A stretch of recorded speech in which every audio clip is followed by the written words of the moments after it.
INS Tushil का 9 दिसंबर को Kaliningrad Russia में कमीशनिंग होने वाला है और हमारे रक्षा मंत्री और हमारे चीफ ऑफ नेवल स्टाफ इसमें शामिल होंगे। अभेद्य और ये निर्भय बलशील प्रोटेक्टर शील्ड के रूप में तुशील का नामकरण जो किया गया है, जो जिसको कोई पेनिट्रेट न करे वैसा शील्ड। तो ये शिप बहुत एक फॉलोअप है तलवार और तेग के, और बहुत ही कठिन परिस्थितियों में रशिया इसे हमें सौंप रहा है और इस कारण से हमें इसकी बहुत खुशी है कि भारतीय नौसेना में एक फ्रिगेट शामिल होने वाला है। इसकी काबिलियत की बात करें तो ये एक स्टेल्थ गाइडेड मिसाइल फ्रिगेट है जो सर्वेलेंस में, एंटी सबमरीन रोल में, एंटी शिपिंग रोल में, सी लेंस ऑफ कम्युनिकेशन जो हमारी इंडियन ओशन की उसमें प्रोटेक्शन के रूप में हमें इसका इस्तेमाल करने को मिलेगा।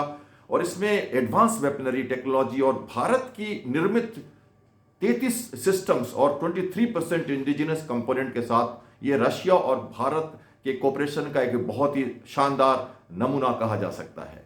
और इसकी जो खासियत दूसरी है वो इसमें हेलीकॉप्टर भी ऑपरेट हो सकते हैं। इसके रडार और एवियोनिक्स और इसकी जो इलेक्ट्रॉनिक्स हैं वो इंडिया में निर्मित है। नोवा इंटीग्रेटेड सिस्टम हुआ, केल्ट्रॉन हुआ, हमारे जो ब्रह्मोस एरोस्पेस है उसकी मिसाइल्स इसमें लगी हुई हैं।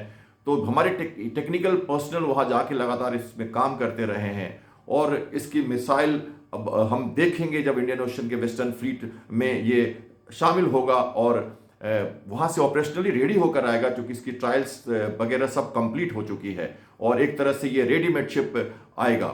एक थोड़ी देर हुई है इसे आने में यूक्रेन के युद्ध के कारण, क्योंकि वहाँ से हमारे इंजन्स जो थे शिप के वो यूक्रेन से आते थे। हमारे टेक्नीशियंस वहाँ जाके उन्होंने इंजन को फिट किया है। लेबर्स की भी प्रॉब्लम बहुत सारी आई और इसके साथ ही देखा जाए तो कुछ और भी प्रोजेक्ट हमारे जैसे एयर डिफेंस सिस्टम है इंडिया के लिए। हमारी एक सबमरीन, हम न्यूक्लियर सबमरीन लीज करने वाले थे, हम कुछ हेलीकॉप्टर्स भी खरीदने वाले थे रशिया से। इन सब प्रोजेक्ट्स पे असर जरूर पड़ा है, पर हमने उन सबों को रिओरिएंटेट किया है दूसरे देशों से। फ्रांस है, अमेरिका है, वहाँ से हमने इन चीज़ों को खरीदने की कोशिश करके हमने अपने आप को एक काउंटर मेजर लेते हुए और भारत की नौसेना की कैपेबिलिटी को लगातार बरकरार रखने की कोशिश की है।